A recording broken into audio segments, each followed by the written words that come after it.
What you got, man? Young stick. Don't make it fall on you. How long is that stick? I don't remember. It was 141 inches, remember? It's 141 inches. That's right. I knew it. You're shorter than this.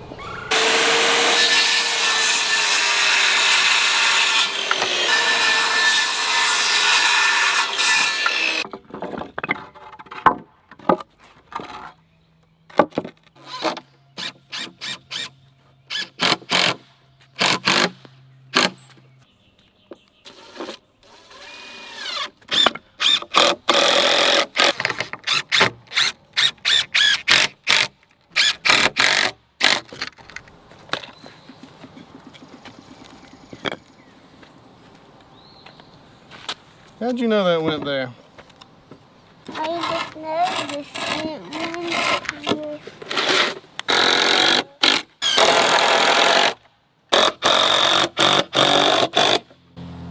Here's 3 more screws, Dad. Thank you. I can only use one at a time, though.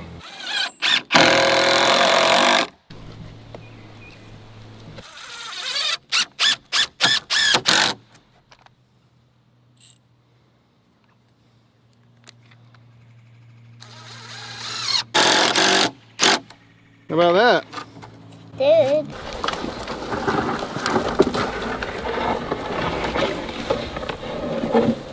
That's it.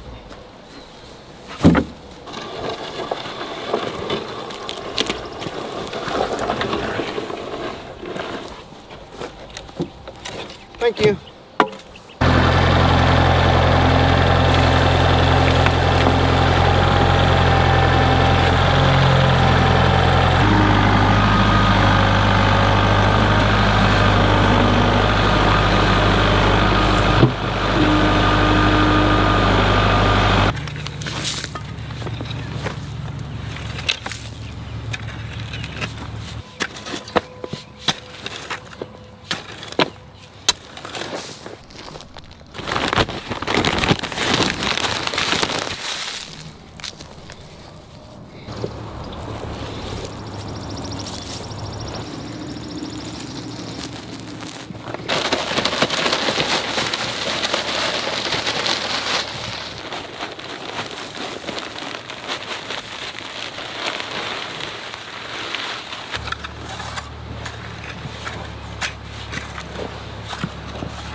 I'm going to be putting Silver King corn in this particular bed. The bed that you see in the background here is Silver Queen corn, and I'm going to put these on 6-inch spacing. Originally when I planted that, I planted it on camera, and I had several people in the comment section and a friend tell me that I could get a whole lot more plants in a bed, because originally I only did it 12 inches apart like what you would do in a standard garden. So I went back and I replanted on 6-inch spacing in that one, and it has just gone crazy. I had no idea that you could do that in raised beds, so thanks for the good advice there. So we're going to be able to get more plants in this one, because we're going to start from the edge here. There's actually some wasted space over in that one. We're going to try not to waste any space here. I'm going to start from the edge and just go over 6-inch little squares and get a bunch of plants in here. Let's see what we can do.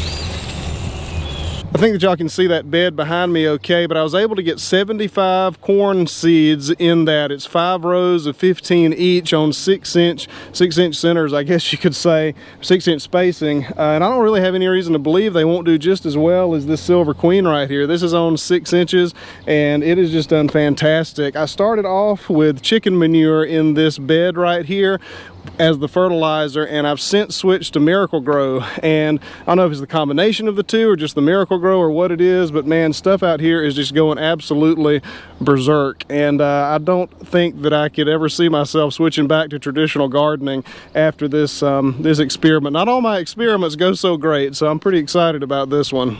Some more good news here. Mama Bluebird has decided to try again on the little water pump nest.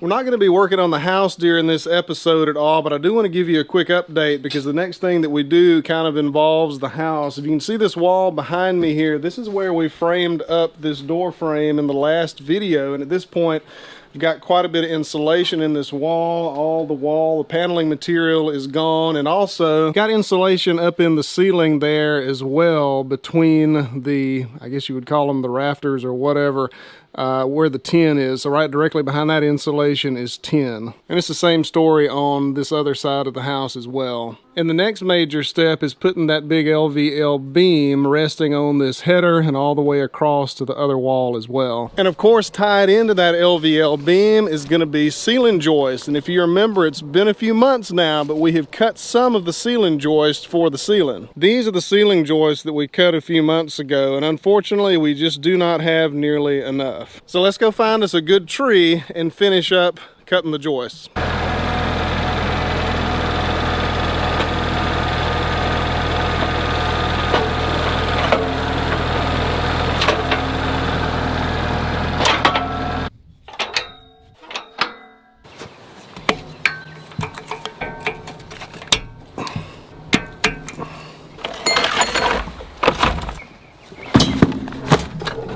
I've got everything I need except a tree, so let's go pick one out. And maybe a measuring tape too.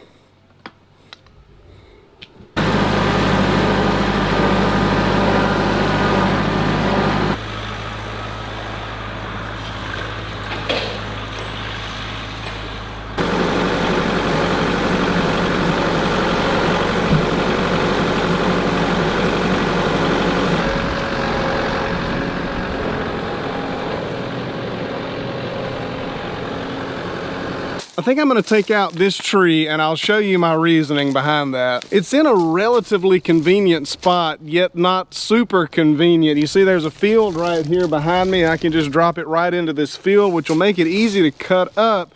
But the problem is there's a pig pen right over here that I can't really get through. So I'm going to have to go around the field, or around the pines rather, with very long logs in the grapple, which is going to make it a little bit more difficult, but it's in a convenient spot at least for the fall. Another reason is that it's on this outer edge of pine trees, and this row really needs to be thinned out because several of them on this row are dead or dying. Another reason is the size. I need a 7 3/4 or so inch cant out of this, so it'll shrink down to 7.5. We're cutting like store-bought dimension, nominal dimension 2x8s out of this, and this one is plenty big. It's 14.5 or 15 or so at head level, so it's going to give us the cant that we need quite a distance up. Another reason is this field that we're standing on here was once my clover patch that drought got, and I would really like to retry a clover patch right here. In fact, I've already got the seeds for it, but one of the challenges for that are the limbs that are right above this. If you can see right here, there's a pretty big oak tree hanging over, and I really can't do much with it. But also this pine tree is hanging over, and if we can knock this pine tree out, that'll give me some more sunshine to the bottom here, to the ground. I know on YouTube it seems like I cut down trees a lot, but this is not something that I actually do all that often. Maybe, I don't know, 5, 6, 10 or less a year, I would think. And it doesn't seem to matter how many times I do it, it still makes me really nervous. And I think there's a couple of issues there. I think the first one and the second one are actually pretty close to the top because probably of pride issues. But first, you know, nobody wants to look like an idiot on camera.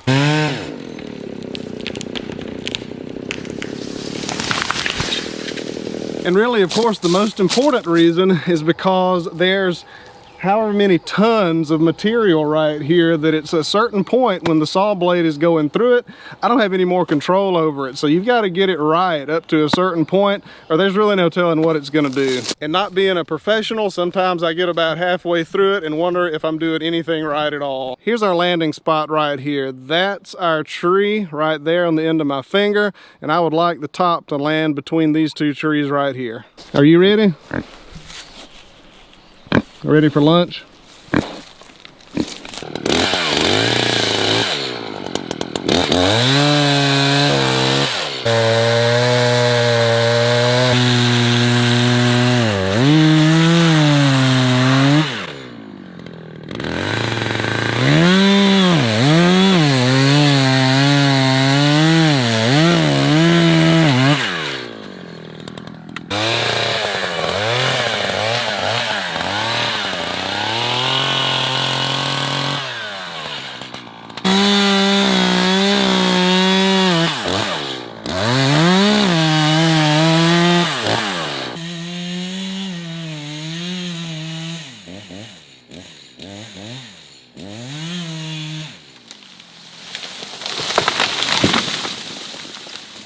That was a good case in point. I struggled to get that back cut just right, but it turned out just fine. This is where I wanted to put it right here. There's the two trees that I wanted it to go between, and the top of the tree is right here. So 7-8 feet off.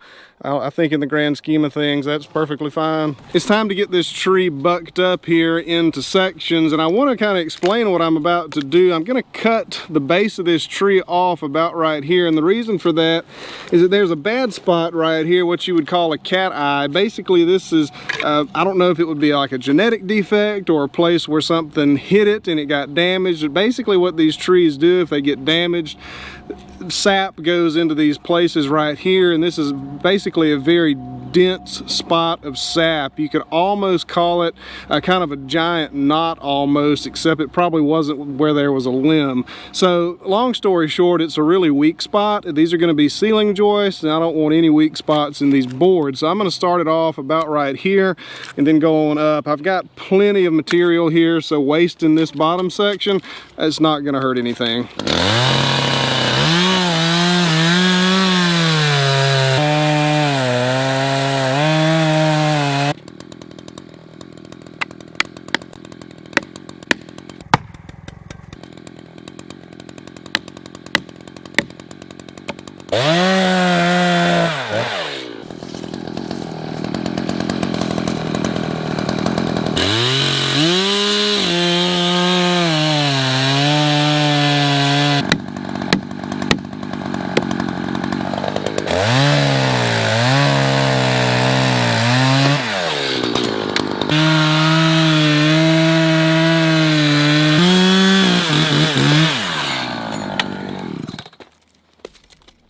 Y'all did good.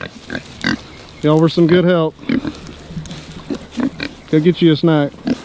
I better do something about this stump or I'll forget about it and it'll cause some problems.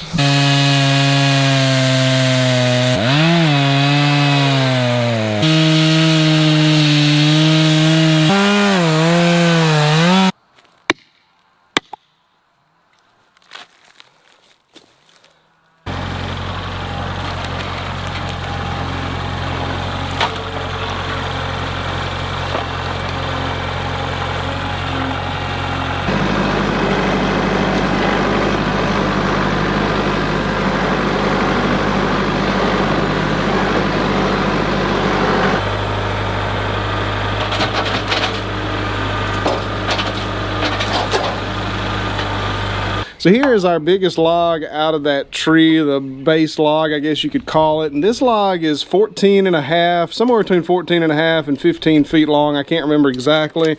And it's gonna be 13 inches wide. And we're gonna cut these 7.5 by 1.5. The 1.5 is so that these will be able to fit into joist hangers, commercially available joist hangers. And the 7.5 is because that's what I cut the other ones at, was at 7.5. So that's what we're gonna do. Basically what you would buy at Home Depot. Store-bought, nominal dimensions, not true dimensions. So we're just going to get one single cant out of this. What I need is some really nice, pretty square boards, so I don't want to fool with any weighing. So we're probably going to end up wasting a little bit on these, but what I need is super nice boards for ceiling joists. So let's get started.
That one turned out pretty good. I probably could have just shaved a little bit less off of those sides and gotten maybe another one out of this, but it would have had some wane on it. But these turned out okay. There's 5 usable boards here, and they are right at 7.5 and something like 14.5 or 15 feet long. And that takes care of the long side of the house. There's 2 different lengths of joists that I need for the house. One for half of the room, they're longer. One for the other side, they're much shorter. And this takes care of all I need for the long side. It also takes care of a couple more for the short side, which I'm gonna need more still. So let's go ahead and get that other log that we cut out of that tree. I don't think that's gonna get us there either, but it'll get us a lot closer, and that's all I'm gonna have time for today. So let's go ahead and grab that log and get it cut up.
Well guys, that is going to do it for this video. I really appreciate you watching. We managed to get 5 more 2x8s out of that one. These are 10 feet long. These will go on the short side of the house, and that's not quite as many as I need.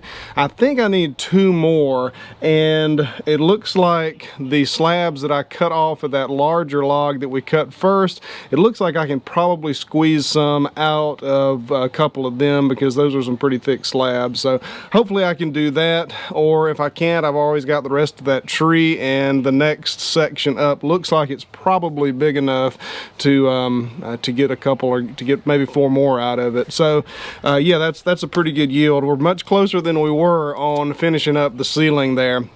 Today is Friday, June the 2nd. I am getting a crew up consisting of me and my dad, my uncle, and a friend from church to put that beam up in the ceiling. If you remember from the last video and other remodeling videos, the big task on this remodel is to basically brace the floor, brace the ceiling, cut the joists in half, get an LVL beam up in that ceiling and tie them back together with these joists sistered to the old joist. But the real chore is going to be getting that LVL beam up in the ceiling. So I've got 4 people, including myself, coming next Thursday to help work on that. I might try to get 1 more person. I'm not sure, but we'll just see. So I don't know if that'll be the next video or not, but we'll just see what happens between now and then, I suppose. But we're getting closer. Yesterday, I mentioned earlier, I got some insulation up in the ceiling, and for the last 3 months or so, we have actually been living in that house without any insulation in the ceiling in the living room. And it wasn't that big of a deal up until maybe a month ago when temperatures started getting warmer. And it's so interesting how that all worked, because I was so focused on the long run and getting the ceiling in and getting the insulation in that ceiling. I was totally blinded by the fact that I could just put insulation up in the ceiling where it meets the tin. And my mom suggested it, and at first I said, that may be so, but I'm really, in my head, I was just thinking, I really want to get the ceiling in. I really want to get the ceiling in. So I caved and I got some insulation and I put it up there, and I don't know why we didn't do it 3 months ago. That would have probably saved us a lot of grief and a lot of electricity running the air conditioner in there. Live and learn, I suppose. Live and learn. But anyway, yeah, we're getting there on the remodel. Got some joists. I think I'm just rambling at this point. I'll see y'all on the next one. I really appreciate y'all watching.